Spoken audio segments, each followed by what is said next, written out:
right, welcome back to the Track 40 podcast. I'm here with brothers on this journey of life. I met these guys a couple of years ago. I met one of them a couple of years ago, and I met one recently. The goal of this podcast is really just to kind of talk about life post grad. All of us played sports in college, including myself. I'm the host. I'm Spencer McCombie. I didn't properly introduce myself. But the goal of this podcast is really just to talk about life, post college, post sports, post athletics, talking about how we kind of figured out our own individual journeys because each of us here kind of have our own paths, and really just talk about how we see ourselves being impactful in this next stage of life. So I'll let them introduce themselves. The first person I met here on the screen, his name is Tyson Pointer, and I'll let him start it off. Yes, sir. Appreciate you having us, man. It's been a long time coming. Glad to be on here. My name's Tyson Pointer. I'm a financial advisor, work in wealth management here in the North Dallas area for an independent firm, Paramount Wealth Group. Met Kinsey, seems like a couple of years ago, but it's probably been closer to 4 years, maybe now. Back at Odessa Junior College playing baseball in the Wild Wild West. So we've come a long way since, and here we are. Hey, my name is EJ. I'm a student athlete, just recently graduated from Texas A&M with a master's degree in real estate. I'm also pursuing my athletic career when it comes to playing professionally in the NFL. So that's what I'm working on right now. And then on the side, just call me an entrepreneur as well. Just love to learn about business, love to learn about investing and stuff of that nature. So I met Kinsey through Tyson a couple months back this year actually, and so we've just grown a relationship ever since. So I'm glad to be here. Yes, sir. Before we even begin, this is a really cool chance for us to kind of speak on power, something we've kind of talked about on our own, but especially being black men, in America, it's important to surround yourself with people that are pushing themselves, and it's been really impactful for me. I mean, I met Tyson. He was my freshman year roommate in college. Yeah. One of my first roommates. So it's really cool just to see how that relationship has evolved. And Tyson, you and EJ kind of had relationships in high school. So you kind of just want to touch on like the impact that this community and just community in general has been for you, on your journey. It goes a long way. Like, to be honest, it's funny how other friends become friends over the course of time, and you naturally obviously gravitate towards people who are like-minded, who share equal values and who are equally driven as well. And so it's been cool to see. And I'd consider myself young, new to this whole life thing, but over the last 5 years, really, especially with us branching out in college and things of that nature, how we all just kind of connect. And now some of EJ's teammates from his former school that he went to are some of my probably lifelong friends. And it's cool to see, as well as the same with Kinsey. It's definitely invaluable for sure. Yeah. And EJ, your journey, or really all of our journeys, we all kind of have one thing in common. We all ended up transferring schools, right? hmm You did your transition school, and graduated from another, but we kind of just want to touch on what it's been like, moving to a different place, kind of, putting down roots and then uprooting yourself in other spots. Something that transition taught you. Uh, yeah, that's a good question. So before I went to Texas A&M, I went to Stanford University, and it is an interesting dynamic to go from the school to from the West Coast back to Texas. And I would say that something that I've learned throughout that process is just kind of like the just being adapt sorry the adaptability to being able to go from one school to another. And I would say the biggest thing is just kind of getting used to everything, being knowing where certain things are, just being comfortable with around new people in a new environment, getting to build relationships and stuff of that nature. So I would say that's the hardest part. But I mean, I got the best of both worlds when it comes from Stanford and Texas A&M. So I really don't regret anything from the things that happened to me, prior to my undergrad year and now to me getting my master's. me being able to play in the SEC and do certain things as well. So it's definitely been a blessing. I was having a conversation with some people back home, really just kind of about my journey. Times, I've been in three schools all across the country, and it's a skill that a lot of people don't get to learn until they're older. Some people might not be able to learn, might not ever get a chance to learn, just to move from one state to another state. Kind of have to resettle, find your new friend group, find your new um, like your new community, because it's such an Yeah. important part of our time here. So, the question for both of y'all, right? So, what has stood out to you when it comes to like picking your community? Like, what kind of traits you notice that you gravitated towards? Like, what type of men do you like to surround yourself with, and how have you like directly seen the impact in your life? Either one of y'all. Uh, I would say having people around you that want to fulfill certain goals that you have for yourself. Being able to be around people who also have done it before you, so then they could teach you the ropes to how to get there as well. But at the end of the day, when it comes to the people who, I guess, the areas or places that I want to be, they're areas where I'll be pushed, um, places that I'll be uncomfortable. I've learned throughout my own experiences that I've been able to grow through the uncomfortable places that I've been in, and knowing that certain places that I've been in that I've been comfortable, I haven't been able to grow, and knowing that as a man and as an individual, it's important to be in those spaces that you feel uncomfortable in order to really see who you are as an individual. So I think that's very important as well. Yeah. For sure.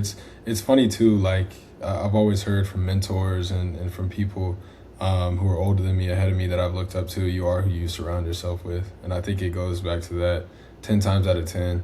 I think there's unfortunately so many people that I've even seen in my own life are surrounded by the wrong community, and the level of talent, the level of knowledge that they have, but to be a planted in the wrong environment, and not be able to truly flourish and prosper as they should, just simply based off who you're around.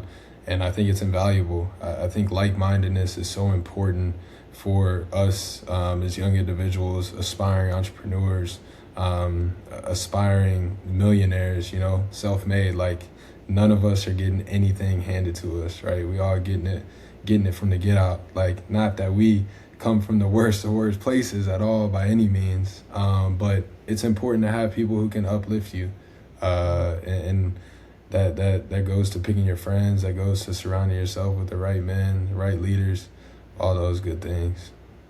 Yeah, and I want to take this as an opportunity to kind of press on your story a little bit, Tyson. You mentioned it, but you both attended Odessa Junior College, which I don't know Yeah. about you, but it was not at the top of my school list Nah. out of high school. I was previously committed to West Point out of high school, and West Point's a whole lot different than Odessa College, right? And for me, I mean, I was moving thousands of miles away. I had to zoom in all over the map of Texas. You should have seen me. I was on my Google Maps zooming in. Odessa. But I take away, that experience really, I grew up about like 3 years, I think, in that 1 year time. Man.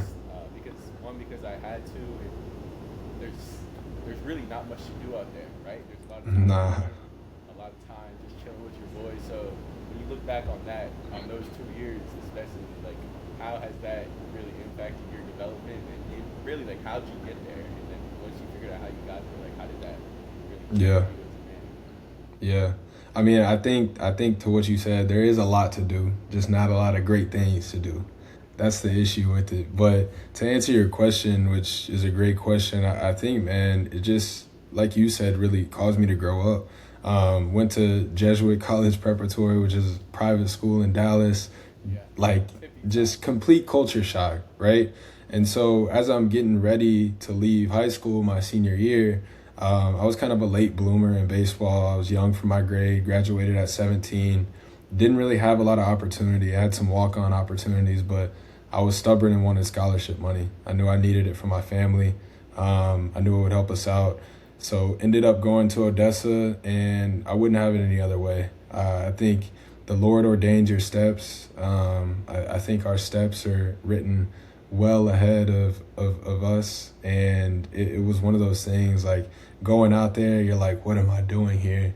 And then you look up 2 years later and you're like, man, I was grateful for that place and for the people that I met, the relationships and all that good stuff. So Yeah, it's amazing, and even on the complete opposite end, right, with EJ here, like your story, you coming out of high school with stars, Mhm. offers, with the attention that comes with being EJ Smith, right? So, kind of want to talk about how you dealt with all that came with that, on the complete opposite spectrum of somebody like Tyson or myself who ended up in the middle of nowhere. Yeah. What was that like? I mean, when you have friends like Tyson and some of our other friends to keep you grounded, it's easy to go through that process. But I would say also just having my faith in God too. Um, my family was a great foundation as well. People that I could lean on whenever I needed help. And so I would say that my process was pretty smooth because of that. Um, I was pretty grateful.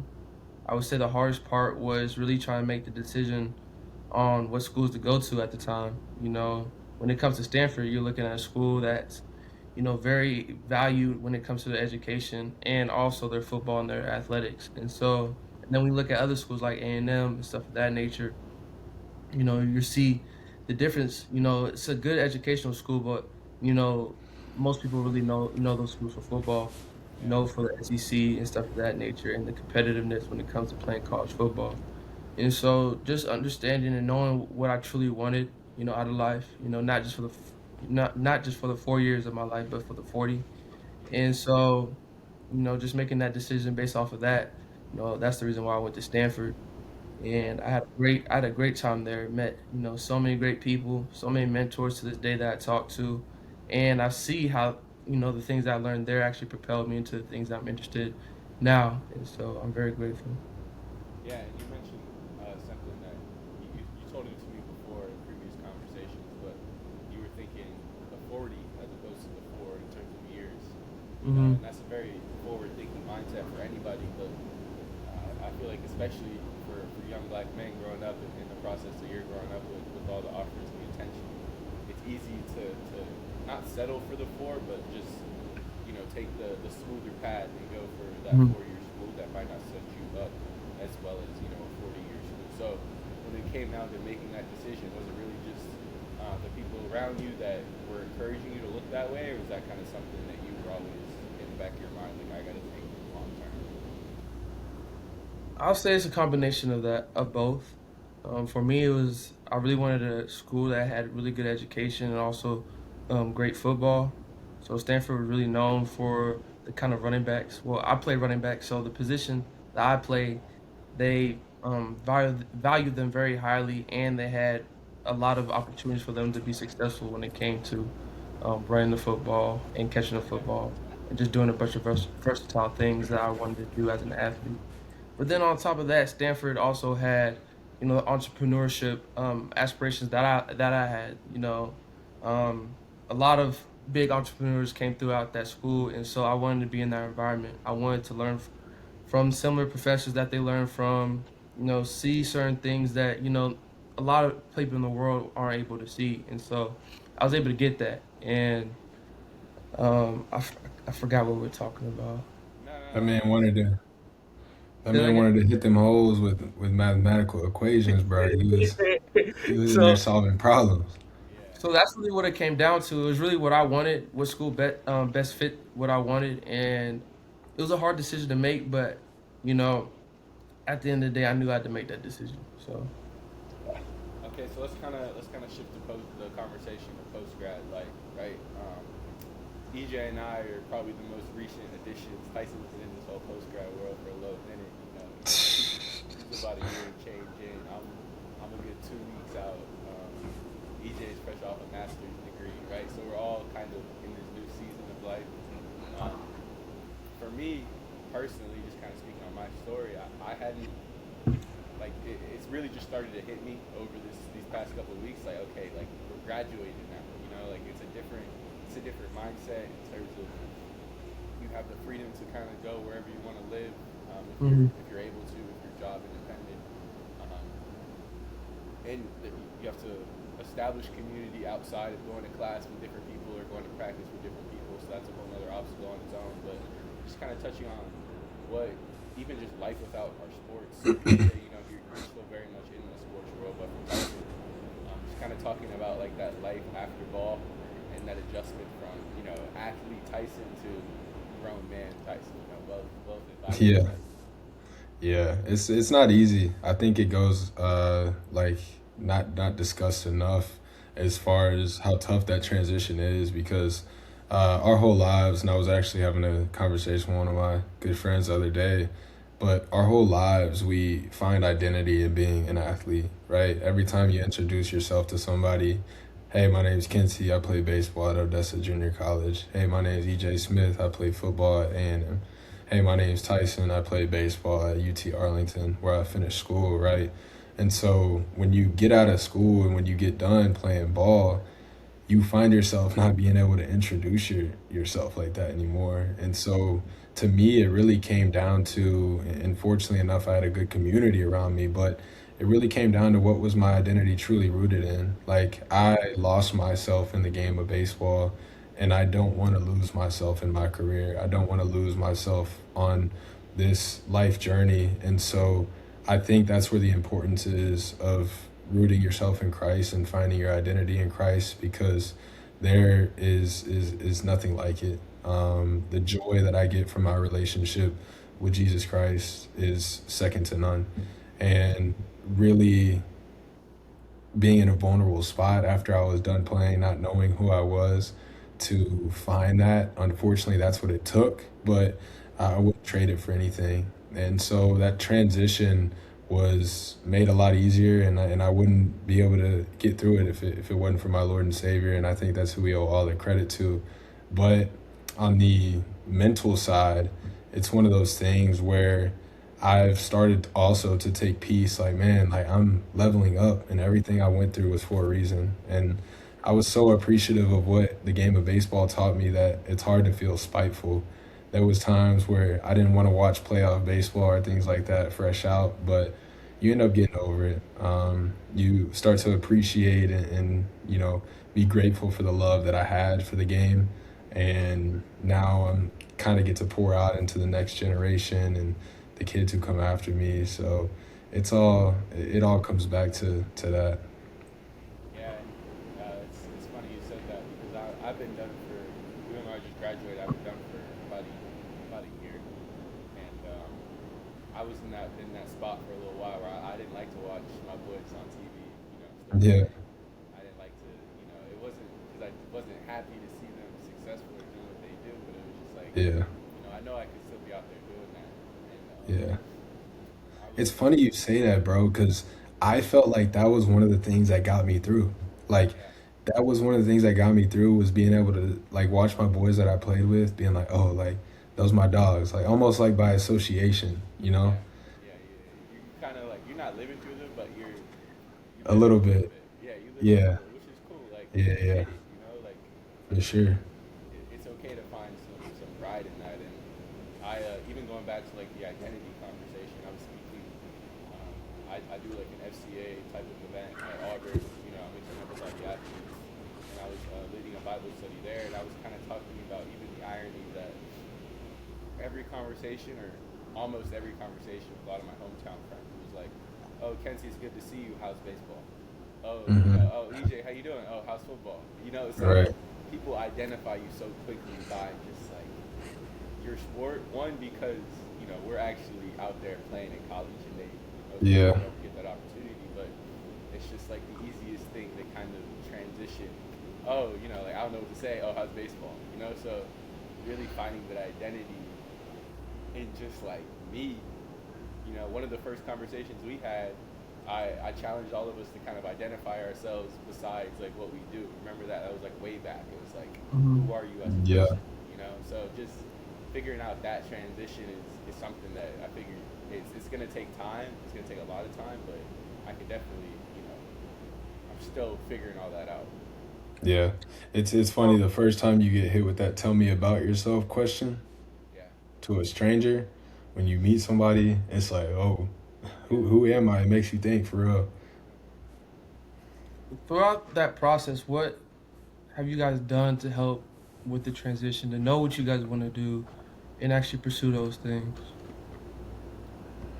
Um, well, for me personally, I I think for I could say that like 60% of my life up until I was done was dominated by the game, right? Mm-hmm. But there was still a whole other 40% of me that had different passions. Like when I was living with Tyson, I was obsessed with shoes. I love shoes. I was ordering sneakers. Tyson was ordering the same sneakers I was ordering. He started Nah, getting like bro. me. So like there's other things that I kind of like.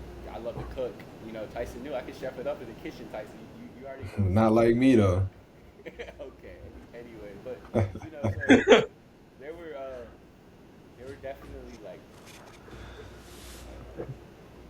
there were signs of things I had passion for outside of the game. I just don't think I allowed myself like the time to pursue those. So I think Mm-hmm. that once I was done and I had that other 60% of my day back, right? Then it's like, oh, like let me get in the kitchen a little bit more. Let me really chase that passion. Um, you know, I love the sneaker market. Oh, that's related to the stock market. Let me pour time into like a different type of market. So I think it's really just like zooming out and just seeing like what do I enjoy doing, period, and then figuring out a way to find a career or find an occupation that could somehow relate to that. So that's how I kind of Yeah. figured out what I want to do. But it doesn't like you start to realize that it does you no good to like place your identity in those things. Like no matter what pair of shoes I have on, no matter what clothes I have on, like I'm confident in who I am and I know who the Lord has called me to be. You know? It's like once you start to lose like the love and the passion for, oh my gosh, I am what I put on, right? Or I am whatever I can acquire, buy. Like you really get this freedom. It's very freeing, and unfortunately, I think we are ahead of a lot of our peers um, from that standpoint because I think that there is a lot of people in our culture, and I struggle with it at times, right? Like wanting the next best thing or being materialistic, and it's not what it's about because none of that stuff really goes with you to eternity, for one, Yeah. but also no clothing brand, nothing can hide a good heart and can hide a good person. I truly believe in that, and I think that goes a long way. Yeah. That's And I real. think, not to interrupt, DJ, but just Pretty kind of good. going, um, we've had conversations, and this is something I'm like personally fascinated by. Just our culture specifically, like their fascination with, the next thing, the brightest thing, the shiniest thing. Um, I think part of it is an intentional construct of the system that we live in, right? A lot of people make money off of black people spending money. A Mm-hmm. lot of people make money off of black people spending money. And a lot of people spend money because black people spend money, right? Like black people play a large part in kind of dictating the trend. If a black dude's wearing Air Forces, everybody's wearing Air Forces. Same for Hmm. Timbs, same for Mm-hmm. hats. Like it's just like you could go on and on and on. And I think that's so interesting because the producers of these products, they Oh, Kenzie, I recognize think we that, lost you, right? bro. So everything that they produce, No, they're hoping that um, Yeah, he's gone. man. Well, to that point, until he hops back on, EJ, because I think he was saying something very profound. Like, how have you navigated, as a young adult, you and got me. we, I lost connection. yeah, you Yeah. back, you Yeah. back. You want to finish your thought? Because I was gonna ask EJ a question. Yeah, yeah. But just Go going, ahead. just I just think it's so interesting on how we almost don't recognize the power that we have as black men or as African Americans, period, in society to kind of dictate the way um, a large population of the state spends their money. And just thinking about what would happen if we took even half of that money and said, we're all gonna invest. Everybody, like screw buying, the Benz or the house or the chain. Like we're all Hmm. investing in X. We're all gonna buy X amount of houses. Like what could happen with that? So that's an idea I encourage you guys to think about. I don't know if y'all have any thoughts or if you want to. Tyson, you said you had a question. Nah, but to that point though, and I can't even speak on this because I'm not there yet. But one of my mentors with his kids, he's got three girls. One of the things he does that he taught him from like early on, because I had asked him a question, and what he does with his girls is 8, 10, and 11, I believe. Um, Anything that they buy, like when they go out, if it's Nike, if it's Lululemon, whatever that they want to buy, he educates them on why it's important to be have ownership in that company because it's popular, right? And I think that that's what it comes back to is like, how can we educate the youth and how can we continue to educate ourselves on what our world is consuming from a retail standpoint, from an institutional standpoint, and become owners in that. Like, right, we're never going to be the CEO of Nike or anything like that, but how can we participate in the upward mobility of these companies that are truly taking our society by like by a headwind, by storm. And for us to be able to educate ourselves on a daily basis to participate in the profitability of that, I think is what is going to set us apart. And it's really sad on almost to see sometimes like, dang man, like how can I help educate the next person, right? How can I consume all this, spread the love, and really build a community? Yeah. DJ, you got anything about this whole conversation I think you guys, you know, said it all. I do want to ask EJ something because I think it's important, and I want to preface this by saying this dude right here, EJ, is one of the most humble, one of the most respectful, truly young men that I've ever met in my life, and that's why he's my brother for life, and that's why he's my best friend. But EJ, how has it been like? Your dad isn't some nobody, right? And for Mhm. those of you watching, you can go learn, Google, and figure out who EJ Smith's father is. But for EJ, for you to be the young man that you are, like, and just navigating the pressure of that, obviously, what has that been like for you? Because I know it can probably be easy to get lost in that sometimes.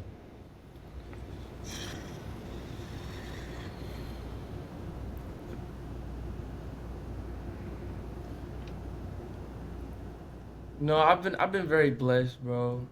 Um, I would say that my parents really raised me the right way when it comes to being your own person, creating your own legacy, Yeah, and doing the things that you truly enjoy doing, and trying to make a career out of it. And so I came into that at an early age, knowing that okay, I need to build my own legacy. I have to figure out the things I like to do. I need to learn more about those things and actually apply in doing those things. And so no matter if it's just me playing football, something that my dad did, like you just talked about, hmm, or mentioned, or if it's just going into entrepreneurship, it's like, okay, how can I be the best self in these areas?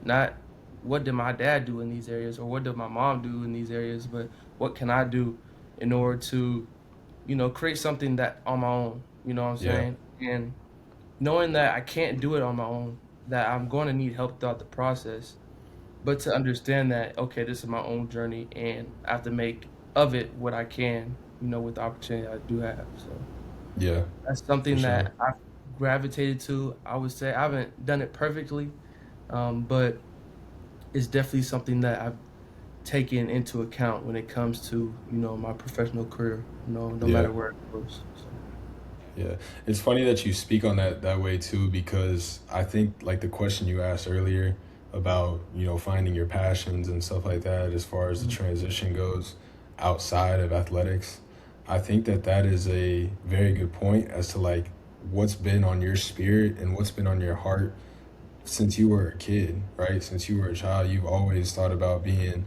building a legacy, whatever that may be, through football, through entrepreneurship, through business, whatever.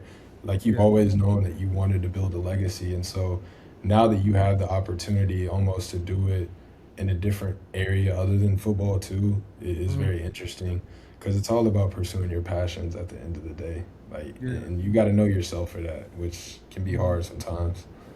I feel like something that we as individuals have to begin to do is spending more time with ourselves.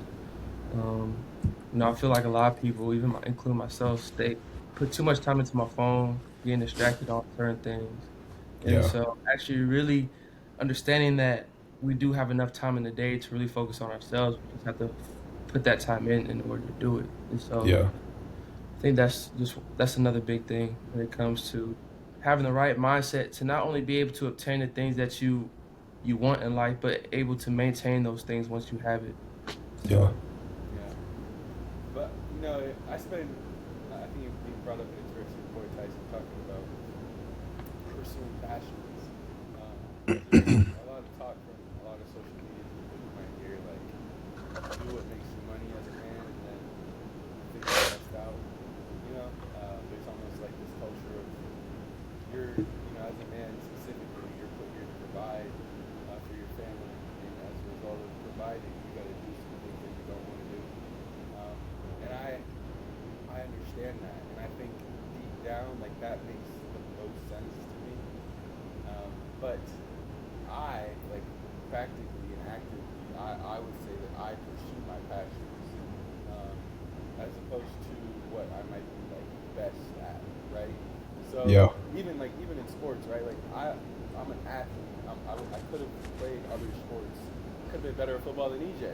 We all know that. right. But I chose to play baseball, right? And that was just like a passion thing. So kind of just going off of like where do you guys kind of figure out, okay, there's the line between chasing passion and providing for those you care about? And do you guys think about that? Bro, it's that's such a good question. It's tough because I think like what we see on social media and stuff like that, or whatever you may be seeing, it's one of those things as a man, you have to do what's necessary in order to build the cash flow and to build the capital to deploy in order to pursue your passions Tyson Jones, the ultimately. cash flow king, ladies and gentlemen. Hey, Every time you hear profit that boy margins, speak, bro. Bottom line, right? Bottom line. every time you hear that boy Hey, speak, he gonna talk about cash. yes, sir. Yes, sir. I So learned one something. of one of Cash flow. my man, can't get none. Hey, it's good. But one of my youth pastors, man, he said something to me one day like be mindful of what's funding you and what's fulfilling you, right? And some of the things that fund you, you might have to allocate the time to them, but they may not be what you pour your heart into and you may not enjoy it, right? Not every single athlete enjoys going in the weight room all the time or doing treatment or going out to the field, running routes, catching balls. All that stuff is mundane stuff, but then you see the fruit of the product, right? So in our current life, as we play this game of Monopoly, right? We may have to do some things in order to put some extra money into our pockets, and that's okay if that money is in turn going to be used for something that's funding your passion, right? That's okay. And I think it's easy to get caught up into it because there's a fine line almost, like of what's going to distract you, what's going to pull you away from your calling. We all know our purpose is the great commandment, right? And the great commission to love our neighbor as we love ourselves and to make disciples of many nations. But we all have different callings, right? And we all kind of fall in line wherever God wants to place us. And so that's just my perspective on that. But I think it's something that I'm still figuring out. Like every day is figuring it out, man. Like, how do I seek wisdom and seek the discernment to know exactly what I'm supposed to be doing on any given day? And I think there will always be some element of unknown because if there wasn't unknown, then we couldn't have faith. And that's what it comes back to. Yeah. And I So think hopefully that answers the question. shoot, I don't think it does, but I think it gets us closer to the answer. I think just to even press on that point a little bit more, we tend to admire people who have been able to find that balance, right? Yeah. In my head, I kind of rationalize it to where you want to get as much overlap as possible between what you're passionate about and what you're good at. And Yeah. you Mhm. know, when you see people actively living that out, you know, like somebody like LeBron James, for example, you could tell that like he was put on this earth, you know, to hoop, right? Like you could just see like he's naturally gifted in it. But you can also see there's a love of the game there, right? He enjoys the process. He talks about, you know, I love going in for treatment. I love all that comes with it. So Yeah. the more that I really wrestle with that, it's just finding as much overlap as possible between, okay, what do I love doing? What could I do for free? And what, you know, what will provide for those that I care about. Right. Right. Yeah. So let's kind of let's shift it even towards impact, right? Tyson laid it out beautifully, talking about, you know, how first and foremost we're called to make disciples of all nations and all peoples, and we're called to love one another, right? But when it comes to practically walking out um, your individual impact here on earth, right? Where do you see yourself, you know, in 10 years, 20 years, 30 years, really having the most impact on others? Is it, you know, being a speaker? Is it being um, a philanthropist? Is it being an educator? You know, where do you guys kind of see yourself having the most impact? I'll let EJ speak on it before I get on my soapbox. No, please, please. I'm still thinking. Still thinking. Um, Man, I do work with a mental coach. First and foremost, I think that every young man should set their ego aside and do work with a mental coach, whether you call it therapy, whatever you want to call it, to better your mentality ultimately. But just have somebody to really voice things to. And all that being said, one thing that we really dug deep and he helped me find was why I feel like I'm walking in a line with my calling. Um, and one of those ways that I found that was really understanding what has pained me and what pains me up to this point in my life, right? Because we're all shaped by our past experiences that shapes our perspective, right? We all have trauma, we all have peaks and valleys. And so ultimately, what I'm getting at is the things that have pained me up to this point in my life. One are financial freedom, right?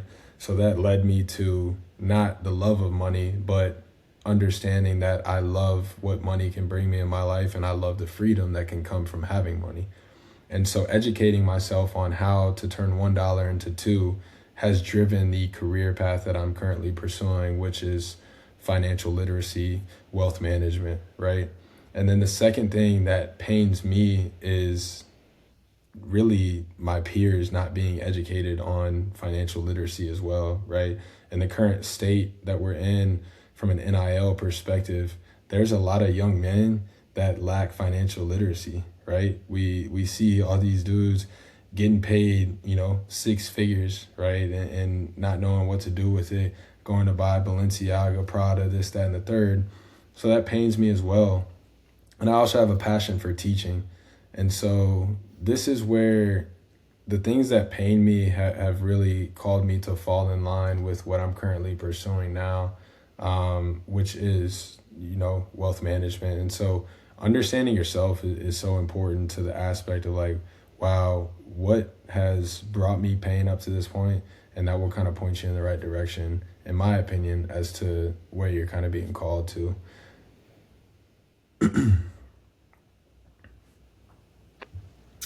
For me, I feel like where I can add to, I guess, the world and the communities that I want to, be a part of is just similar to what Tyson's talking about, the opportunities that are out there, besides just playing your sport, and being able to make money in other areas as well. And actually using that foundation of sports to also venture into other areas that you're interested in as well.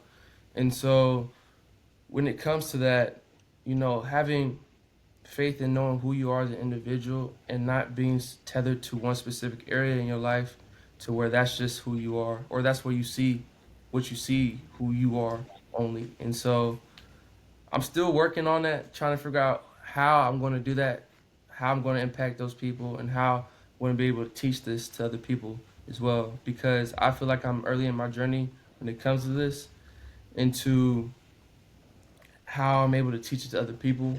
But I definitely see myself doing that in the future. Being able to manage, being an athlete on the field, but also being an entrepreneur and doing other things as well. So, Yeah, and I And think if it ain't hard, it ain't for you.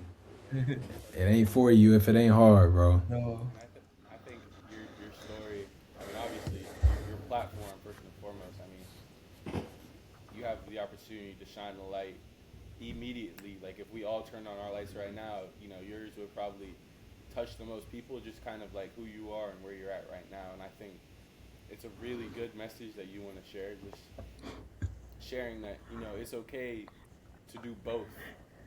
It's mm, good to do both. It's good to have those dreams and aspirations off the field as well as on the field, and don't neglect the platform that being on the field can do for you off the field. So I just want to yeah, encourage you in that as you kind of figure that out. I think that's a message that I needed to hear when I was playing, from somebody like you, and a lot of kids growing up in middle school and high school need to hear that too. Um, yeah. And something that my dad even told me this is just like you can do both, and saying that from him, or hearing that from him, who's a Hall of Famer and yeah, who's doing the things I want to do on the field, and is doing the things off the field that I want to do as well, is a great example of it. And it's really about the execution part for me. It's just like how do I do it the right way that a lot of people can understand and actually are willing to take that leap in order to make a change in their lives in order to do the right thing. So, yeah. um, yeah. And It's I'm real. gonna I'm gonna take this opportunity to even plug myself, I guess, when it comes to impact. Um, you guys see all the books behind me. EJ and Tyson know Kenzie's book club is alive and well. I really Boy's a reader. I love to read. I grew up around readers. I wish y'all. I mean, there's books all over this room on the floor right now around me in my mom's house, and I think one of the foundational pieces of financial literacy, of communication, of free thinking, of all of these things we've kind of touched about is just literacy. Period. Is being well read. It's not, and when I say well read, I mean like reading the book. There's so much that comes with picking it up, with reading with it, with wrestling with it, and um, black kids specifically aren't reading enough. I looked up like literacy rates for fourth graders after they did a study for African American fourth graders across the country. I want y'all to take a guess of proficient literacy rate. So there's baseline and then there's proficient. Proficient is a step above baseline. What do you guys think the proficient literacy rate for African American fourth graders was in 2023? Just take a guess. Like a Um, percentage? Yeah, percentage out of 100. man, I'd say below 20. Okay, EJ, I was thinking 35%. 18%. Dang, it's crazy, man. 18%. Yeah. And all those kids can pick up their phones. You want to fix anything, you want to Google anything, you want to chat anything, they can find it like that. The But latest it's trends. it's part of the shaping though that we're in, man. Like these phones and this social media and these reels and stuff have shortened the attention span of myself. I've seen it in myself. You have to be conscious of it. But our youth as well. Like it's constant. I mean, 30-second, 15-second reels, stuff like that. It is so hard to keep somebody's attention for an hour now. Yeah, So hard. And I think to what we were just talking about, it's like whatever you're passionate about now, with the abundance of information that is out there, whether it be by way of books, also the technology that we have access to with AI and all these things, you can almost scale anything that you're passionate about. And the only roadblock is your lack of execution and your lack of commitment to a better version of yourself. And I haven't mastered it by any means, but to be conscious and to be aware of that is the issue that we're facing. And what you just said, 18% proficient literacy rate amongst fourth graders in the United States. in the United States. it speaks to our education system as well. Yeah. And I think that that's something I'm not even going to spend time digging into it on this today because we don't have the time. Yeah. But we are something's got to change, right? And even just it also speaks to what we care about, right? You know, Hmm. I've heard this quote. I forgot who said it, but um, it was like if you want to hide something from a Negro, just put it in a book. You know, Heard like that. because they ain't gonna pick it up. You know, it's Yeah. crazy. Like my mom would always tell me, you know, you can't leave your phone on the driver's seat when you're going into Publix to get groceries. Like you got to take your phone in. You can leave all the books out. You can leave $1,000 worth of books out. Ain't nobody looking twice, Right. right? But the knowledge that could be within those books it could let you buy a million phones. But Yeah. we don't kind of think about the steps that it takes to acquire the knowledge, especially in this snap world. Everything's happening like this. So Well, one of my just really life passions, I think, and opportunities for impact for me specifically is just encouraging as many young people to pick up books and African mhm. American kids especially. Like, bro, that number's got to be. I need that number to be 100%. Like, there's Mhm. no reason why it's 18%. Yeah. Yeah, when I was younger, I mean, I'm gonna even say this, like I used to hate reading. Like I used to hate reading. And I went to a Montessori school from kindergarten to the 12th grade. And one of the things that I had problems with was my literacy, and so they had me starting to read books. And so, but even during that time, I still hated reading. And so it didn't take until I was like around, let's say 20, when I actually started trying to, read more. But it didn't really take until I was 22 to really love and enjoy reading and started to begin to see the significance of reading and how my intelligence started to increase once I started reading more books. So Mhm. Yeah, I think it's a process, and I feel like we kind of need to stop using the excuse of I have a short attention span. yeah, I can't sit down for this long yeah. to read a book. I mean Well, that's how I many feel like times how many times do we find ourselves like you say you have a short attention span, can't sit down, and you're on your phone. You don't even realize you've been on your phone for an that's hour, bro. an Hour and a hour. half. So like it's Crazy, bro. long, and so it's not about that you have a short attention span. It's just the fact that you don't want to sit down and actually use that time to read a book. Yeah. Because And what can keep your attention as yeah, well. yeah. Yeah. So Because And I think even circling back to our earlier conversation with community, I think that's why it's so important, right? Like I was blessed to be surrounded by readers. My mom has over 1,000 books easy in his house. Easy, probably two or three. My mm, grandfather's a reader. My grandfather's an author. My grandfather writes books, right? So I was blessed to be in that position where reading was just kind of ingrained in the family, and it extends to our friendships as well. Just like being around you guys, we talk about in these call like, yo, what are y'all reading right now? What's been really capturing your attention? And I think, just again, getting off of that first point of the importance of community, the more you surround yourself with people that are picking up the book instead of picking up the phone, you don't want to get behind. We're all athletes.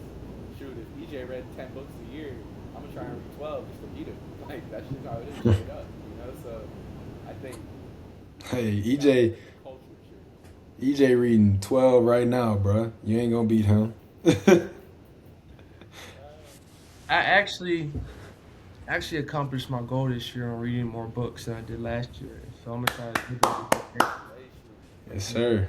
Let's go.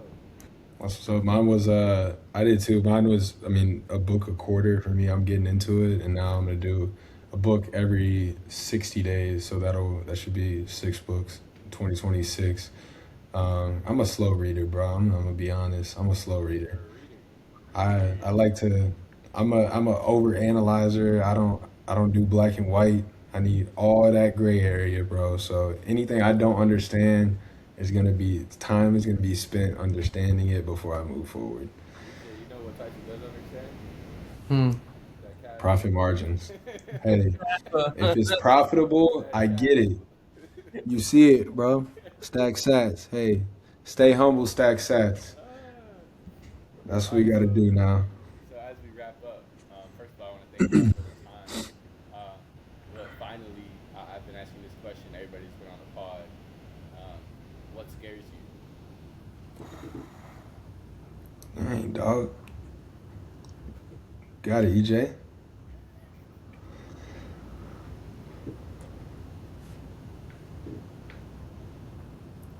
If you need me to start, I'm happy to start it off. Yeah, please, please. What's scared? Okay. Tell us. It's been regret for me for a really long time. I think that's kind of fueled some of the rational decisions and the irrational decisions I've made on my journey. Um, I would hate the feeling to be 75, 80, 90 years old looking back like dang I wish. Um, so that's been mine for the past 10 years, and I could see it being mine for the next 100 years. So Yeah. I think as I've gotten older and matured a little bit, what used to scare me was failure. But at a deeper level, what really scares me is being so hyper fixated on the person that I don't want to become that it ultimately becomes my reality by way of subconscious thinking and I become that person. And so I've really been trying to flip my mentality and my focal point on who is the person that I want to become and how can I fixate on what am I doing on a daily basis to become that person and not being so scared of the person that I don't want to become. That's what I've been working on. That's what I'd say I'm most scared of right now.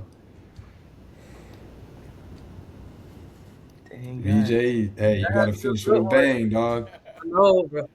You Y'all on had the some hot seat. great ones. Hey, the lights turn on. It's not at 11. It's a 6:30 p.m. game. I feel like what you guys talked about is similar to what I fear for. On top of that is choosing a path that wasn't really the path that I was supposed to be on. If that makes any sense.